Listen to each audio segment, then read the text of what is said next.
नमस्कार, मी अश्विनी. महाराष्ट्र टीव्ही 24 मध्ये आपले स्वागत. नजर टाकूया महाराष्ट्रातील प्रमुख घडामोडींवर. त्याआधी नजर टाकूया हेडलाईन्सवर.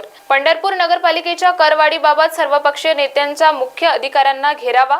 10% कर वाढवू नये यासाठी पालिकेला दिले निवेदन. ठाण्यातील वर्तकनगर येथील श्री साईबाबा मंदिराचा भव्य वर्धापन दिन सोहळा, 3 दिवस विविध कार्यक्रमाचे आयोजन. आणि वैद्यकीय शिक्षण मंत्री हसन मुश्रीफ यांची पत्रकार परिषद. आता बातम्या सविस्तर.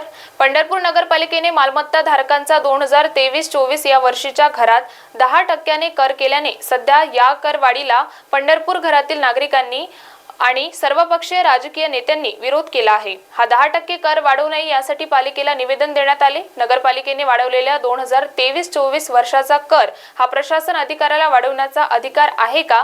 जर कर वाढवत असतील तर त्याप्रमाणे पंढरपुरातील नागरिकांना नगरपालिकेकडून सुविधा देण्यात येतात का? याबाबत राष्ट्रवादीचे नेते अभिजित पाटील यांनी मुख्याधिकाऱ्यांना विचारणा केली आहे. पंढरपूर नगरपालिकेने जी करवाढ केली त्या करवाढीमध्ये नगरपालिकेने सांगितले की 10% करवाढ केली, परंतु प्रत्यक्षामध्ये त्या ठिकाणी काही ठिकाणी 27%, काही ठिकाणी 40%, काही ठिकाणी 100%, 300%, 400% करवाढ झाली. आणि मग त्या ठिकाणी नागरी सुविधा मिळत नाहीत. एका बाजूला पंढरपुरातले सगळे रस्ते खराब आहेत, पंढरपुरात अस्वच्छ पाणी येते, एका बाजूला आरोग्याची सेवा नाही, शिक्षणाचा विशेष कर आणि पंढरपूर नगरपालिकेच्या सगळ्या शाळा बंद आहेत. आणि मग हे कर घेतले जात आहेत, वृक्ष लागवडीचा कर घेतात, परंतु वृक्ष लागवड होत नाही, संवर्धन होत नाही. आणि मग हे कर वाढवले जातात, परंतु त्या ठिकाणी सुखसुविधा मिळत नाही. तर त्या ठिकाणी सुखसुविधा देईपर्यंत आपण करवाढ करू नये अशी या ठिकाणी भूमिका आम्ही त्या ठिकाणी घेतली. आज नगरपालिकेने जो काही प्रशासक आहे आणि प्रशासकाला असा निर्णय घेण्याचा अधिकार आहे का, आणि ते तपासून हे दिपवाळी आणि वारी हे एकत्र असताना त्या ठिकाणी प्रसिद्ध केल्यामुळं आज 12 तारीख त्याची लास्ट डेट दिली, परंतु नोटीस पोचल्यानंतर 30 दिवसामध्ये आमची हरकत नोंदवायला मुदत मिळाली पाहिजे, परंतु तशी मिळाली नाही. तर त्या ठिकाणी आम्ही आज त्यांना प्रामुख्याने मागणी केली की प्रत्येक नागरिकाला, प्रॉपर्टी धारकाला त्या ठिकाणी नोटीस मिळाल्यानंतर 30 दिवसाची मुदत मिळावी, जेणेकरून त्याचं म्हणणं त्या ठिकाणी तो सादर करेल आणि नैसर्गिक न्यायतत्वानं त्याला त्याचा न्याय मिळेल. आणि आम्ही त्या ठिकाणी ही भूमिका घेतली. त्या ठिकाणी सीओना आम्ही त्याबाबत सांगितलंय, जर सीओनी याच्यावरती त्वरित 2 दिवसात कारवाई नाही केली तर आम्ही त्या ठिकाणी जनआंदोलन उभा करू आणि नगरपालिकेला ही जी काही करवाढ आहे ह्यापासून त्या ठिकाणी रोखू, त्याला स्थगिती द्यावी. आज कोरोनाचा काळ त्या ठिकाणी झालाय, 2 वर्ष त्या ठिकाणी पंढरपूरच्या नगरपालिकेमध्ये वारी झाली नाही आणि एका बाजूला पंढरपूर तालुका दुष्काळ म्हणून जाहीर केला जातो आणि मग दुष्काळामध्ये ग्रामीण भागामध्ये त्या ठिकाणी आम्हाला कर माफ केला जातोय, शिक्षण फी माफ केली जाते, त्या ठिकाणी लाईटमध्ये सवलत दिली जाते आणि दुसऱ्या बाजूला त्याच तालुक्यातल्या शहराला मात्र अशी करवाढ होणं ही दुटप्पी भूमिका आहे. आज दुष्काळाच्या पार्श्वभूमीवरती ही करवाढ पुढे ढकलण्यात यावी आणि स्थगिती त्वरित द्यावी अशी आम्ही मागणी केली. आणि त्यासाठी जर वेळ पडली, यांनी जर त्वरित त्याच्यावरती स्थगिती नाही दिली तर आम्ही सर्वजण मिळून पंढरपुरामध्ये जन आंदोलन उभा करू आणि या नगरपालिकेकडून कोणत्याही परिस्थितीत स्थगिती मिळवावी. नक्की नगरपालिका हे त्या ठिकाणी विचार करेल नाही तर आम्ही त्या ठिकाणी पंढरपूरच्या सगळ्या नागरिकाला त्या ठिकाणी एकसंघ करू आणि त्या ठिकाणी सगळ्याला त्या ठिकाणी सुज्ञ करू आणि पंढरपूर नगरपालिका कशा चुकीच्या पद्धतीनं वागते आहे ही सगळ्यांना त्या ठिकाणी पटवून देऊ आणि आक्रोश त्यांचा जो आहे तो थडक या ठिकाणी नगरपालिकेवरती घेऊन येऊ आणि याच्यातनं नगरपालिकेला वाकवून आम्ही त्या ठिकाणी ही सगळं थांबवू. ठाणेकरांसाठी प्रतिशिर्डी म्हणून ख्याती असलेल्या ठाण्यातील वर्तकनगर येथील श्री साईबाबा मंदिराचा यावर्षी 27वा वर्धापन दिन आहे. मंदिराच्या 27व्या वर्धापन दिनानिमित्त श्री साई सेवा समितीतर्फे 3 दिवस विविध कार्यक्रमाचे आयोजन करण्यात आले आहे. सुमारे 1 लाख भाविक दर्शन तसेच कार्यक्रमाचा लाभ घेतील असा अंदाज वर्तविण्यात आला आहे. भक्तांसाठी प्रसाद म्हणून 15 टन लाडू बनवण्यात येणार आहे. साई भक्तांच्या मागणीनुसार श्री साईबाबांच्या सिंहासनासह सोन्याचा मुलामा देण्याचे काम देणगीदारांच्या सहकार्याने सुरू केले आहे. श्री साईबाबांचे सिंहासन व श्री साईबाबांचा गाभारा सुशोभित व सुवर्णमय करून वर्धापन दिन उत्साहात साजरा करण्यात येईल अशी माहिती अध्यक्ष श्री बळीराम नई बागकार यांनी दिली आहे. आता आपण सर्व पत्रकार बंधूंना सांगितलं आहे, आमचा हा 37वा वर्धापन दिन आहे. तर हा वर्धापन दिन साजरा करताना प्रथम आम्ही धार्मिक गोष्टीवर लक्ष देतो. आम्ही ह्या वेळेला विष्णुयाग ठेवणार आहे. विष्णुयाग करण्यासाठी 15 ब्राह्मण बाहेरचे येणार आहेत. आपल्याला मुख्य जर गोष्टी सांगायच्या असेल तर ह्या वर्धापन दिनाला कमीत कमी प्रत्येक वर्षी 4 ते 5 लाख मिळतात लोक येतात. ते दर्शनाला आल्याच्या नंतर लाईव्ह दर्शनालाच मिळते. सकाळी 5:15 वाजता मंदिर खुल्लं झालं की काकड आरती होते आणि मी यजमानांच्या हस्ते बाबांची पूजा होते. पूजा झाली की मग लोकांना दर्शनाला सोडलं जातं आणि त्यावेळी त्यांना जाताना प्रत्येकाला 2-2 प्रसाद म्हणून बुंदीचे लाडू दिले. आमचे खासदार आहेत त्या जागा आम्हीच लढवणार आहोत. त्यात बारामती सुद्धा आहे. बारामतीत गृहकलचा प्रश्न नाही. मोदींना पंतप्रधान करण्यासाठी आम्हाला प्रामाणिक राहावंच लागेल असे प्रसार माध्यमांशी बोलताना हसन मुश्रीफ म्हणाले. हे बघा, अजितदादांनी काल कोण आम्ही लोक बसत होतो, चर्चा करत होती, ती नावं सांगितली. त्यामध्ये माझंही नाव त्यांनी सांगितलेलं आहे. आणि आम्ही बसत होतो हे खरं आहे. हा निर्णय हा आमचा सगळ्यांचा मिळून सामुदायिक झालेला होता. अनिल देशमुखसुद्धा त्यामध्ये होते. परंतु जे दादांनी सांगितलं त्याला भाजपने नकार दिला. त्यामुळं अनिल देशमुखनी यायला नकार दिला. ही वस्तुस्थिती आहे. यापूर्वी अनेक वेळा अनिल देशमुख साहेबांची मी समर्थनासाठी मी उतरलेलो आहे. तर त्यांनी इतकं खोटं बोलायला नको होतं असं मला वाटतं. प्रमुख बातम्यांमध्ये वेळ झाली आहे छोट्याशा विश्रांतीची. बघत रहा महाराष्ट्र टीव्ही 24. हमारी कुरियर सेवाएं सिर्फ आपके लिए। Fast track courier end cargo service, देश विदेश पार्सल भेजने का एकमात्र स्थान। हमारी सेवाएं कुरियर, पार्सल, मेडिसिन, घर सामान, luggage, sweets packages, mobile, laptop, computer, सभी प्रकार के इलेक्ट्रॉनिक्स पार्सल्स, 2 व्हीलर गाड़ी, ये सारी सेवाएं सिर्फ उपलब्ध हैं हमारे fast track courier end cargo service में। ये देखो कितना सॉफ्ट है और साइंटिफिकली डिजाइंड भी है डीप स्लीप के लिए। लेकिन इसका प्राइस तो देखो, लगता है हमारे बजट में तो कोई लोकल वाला ही मिलेगा। स्ट्रेस फ्री का नाम सुना है? जी हाँ, stress free mattress, affordable price और टॉप क्वालिटी में बनाया गया एक ऐसा मैट्रेस जो आपकी हर जरूरतों को पूरा करेगा। इसकी सुपर सॉफ्ट फोम्स और मर्क्यूरी क्वालिटी आपके स्पाइन और जॉइंट्स को नेचुरल शेप में रखते हैं, साथ ही आपके बैक और शोल्डर्स को भी सपोर्ट करते हैं। दिन भर की थकान के बाद ये मैट्रेस आपको देती है एक चैन की नींद का एहसास और हर रोज आपको नए चैलेंजेस से लड़ने के लिए तैयार करती हैं। साइंटिफिकली बैक्ड, प्रीमियम क्वालिटी और सबसे इंपॉर्टेंट, किफायती दाम में एक रिलायबल मैट्रेस, स्ट्रेस फ्री।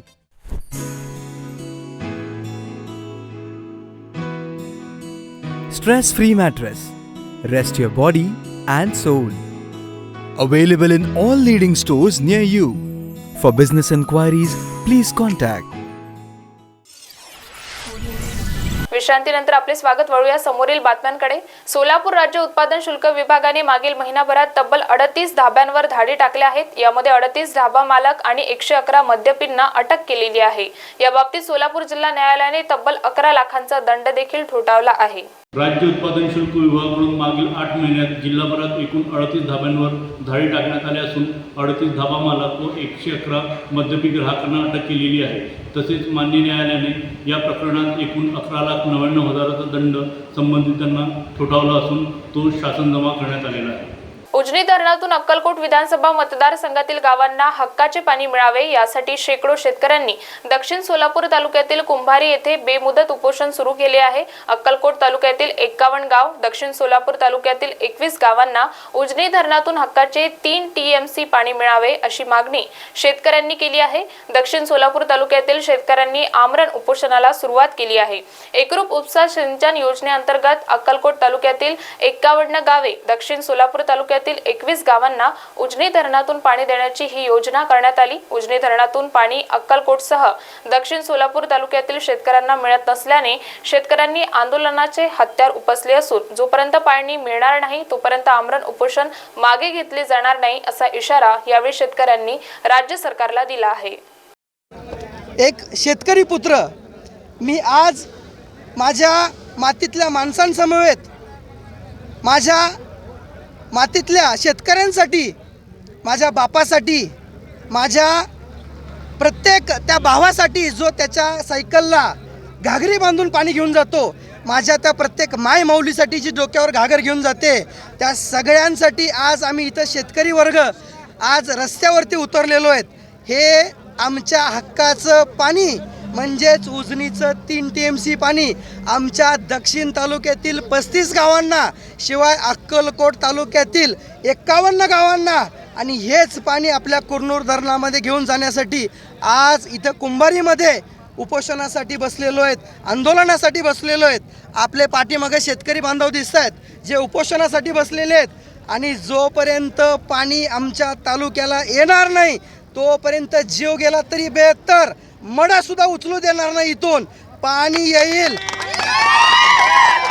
पाणी आल्याशिवाय हे आंदोलन आणि हे उपोषण हे माघार घेतलं जाणार नाही, याची जाणीव प्रत्येक अधिकाऱ्यानं, प्रत्येक राजकीय नेत्यानं घ्यायला पाहिजे.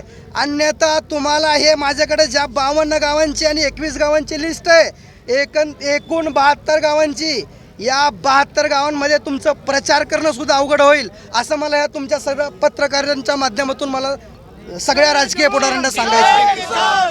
2019मध्ये फडणवीस साहेबांनी सांगितलेलं आहे 2019मध्ये इलेक्शन बहिष्कार टाकू नका, पाणी सोडतो. आता आमदार साहेब फडणवीस साहेबांपेक्षा मोठे झाले का? कलेक्टर साहेबांनी आम्हाला लेखी दिलेलं आहे 2020मध्ये पाणी सोडतो. आता कलेक्टर साहेबांपेक्षा मोठे झाले का? सरकारी काम 6 महिने थांब, ह्यांचा कुठंतरी पाईप फुटतो, कुठंतरी गळायला लागतं. मग आमचं नेमकं पाणी सोडतानाच गळायला लागलं तर कसं? तुम्ही आता सोडा, टेस्ट करा आणि पाणी सोडा. तुम्हाला सोडायचं आहे ना पाणी, तर आता टेस्टिंग घ्या लगेचच आणि कुठं गळतंय लगेचच रिपेअर करा. 32 कोटी राहिलेला जो काही खर्च आहे अजून, तो कशासाठी ठेवलेला आहे? खायचं आहे का? मागं गळा लागलाय तर रिपेअर करायलाच ठेवलाय ना, करा रिपेअर आणि चालू करा पाणी लगेचच. 43व्या साहित्य परिषदेचा यजमान पदाचा मान आम्हाला दिला त्याबद्दल आभार व्यक्त करतो. मराठवाडा साहित्य परिषद गंगापूर येथे आयोजित साहित्य संमेलनाच्या आमच्या संस्थेला मान दिल्याबद्दल प्रकाश सोळंके यांनी धन्यवाद मानले. भूमिका आहे आणि म्हणून मुख्यमंत्री शिंदे साहेब, दोन्ही उपमुख्यमंत्री यांची प्रामाणिक भावना आहे, हे आरक्षण देण्याची भावना आहे. परंतु ते टिकणारं आरक्षण मिळावं, परत आपली काही फजिती होऊ नये, मागच्या 2 वेळेस जशी झाली तशी. त्यासाठी जर काही काल लागला, कारण आता मागास आयोगाचं काम बाकी आहे. मराठा समाजाला आरक्षण द्यायचं असेल तर सुरुवातीला शैक्षणिकदृष्ट्या, सामाजिकदृष्ट्या, आर्थिकदृष्ट्या मराठा समाजाचं मागासलेपण हे सिद्ध करावं लागेल, शिफारस करावी लागेल. त्यासाठी आत्तापर्यंतच अभ्यास झालेला आहे. परंतु हायकोर्टाच्या आणि सुप्रीम कोर्टाच्या जजमेंटमध्ये ज्या काही त्रुटी दाखवलेल्या, ज्या उणिवा दाखवलेल्या, त्या उणिवावर मात करून सध्याच्या मागासवर्गीय आयोगाला या आरक्षणाच्या बाबतीत शिफारस करावी लागेल. या साहित्य संमेलनाचं उद्घाटन झालं असं उद्घाटक म्हणून जाहीर करतो आणि साहित्य परिषदेला आणि संमेलनाला मनापासून शुभेच्छा देतो. खूप खूप धन्यवाद. जय हिंद, जय महाराष्ट्र. प्रमुख बातम्यांमध्ये वेळ झाली आहे, इथेच थांबण्याची. बघत रहा महाराष्ट्र TV 24. रामदूत इंफ्रा ग्रुप लेकर आए हैं खास आपके लिए शिवतीर्थ नगरी 4, जो है वर्धा रोड, जामठा स्टेडियम, सहारा सिटी के पीछे. NMRDA with RL plots, our amenities, drinking water, drainage and sewage, entrance gate, electricity, SDVC road, open space. Bank loan also available. 90% bank loan from any nationalized bank. For more details, call Mr. Ram Gupta 9689773228. Our office address: plot number 12, second floor, Amar Jyoti Nagar, Beltarodi Road, near Mahindra Showroom, Nagpur. Nagpur का सबसे भरोसेमंद hospital Kale piles laser hospital. हमारे यहाँ आयुर्वेदिक व laser से उपचार होता है. Anal fissure, anal fistula, piles, kidney stone है, ओबेसिटी से परेशान है, वेट लॉस करना चाहते हैं, PCOD एंड मेंस्ट्रुअल प्रॉब्लम्स, महिलाओं में अनकंट्रोल्ड यूरिन का प्रॉब्लम है और वजाइनल रिजर्वेशन करवाना चाहते हैं. अपने चेहरे पर असमयी झुर्रियां, त्वचा पर काले दाग आ रहे हैं, अर्थराइटिस प्रॉब्लम्स जैसे कि कमर या घुटनों का दर्द, बालों का झड़ना, असमय सफेद होना, सीने में जलन, पेट फूलना तथा एसिडिटी पर सफल आयुर्वेदिक उपचार, ये सब प्रॉब्लम्स आप झेल रहे हैं तो अभी आए नागपुर के सबसे अच्छा हॉस्पिटल कार्य आयुर्वेदिक पाइल्स लेजर हॉस्पिटल में, जहां आपको मिलेगा सब समस्या का निवारण। और एड्रेस कार्य ayurvedic piles laser hospital, Umred road, Dighori bus stop के पास, दिघोरी, नागपुर। और कॉन्टैक्ट नंबर 7558387079 और 9423105824।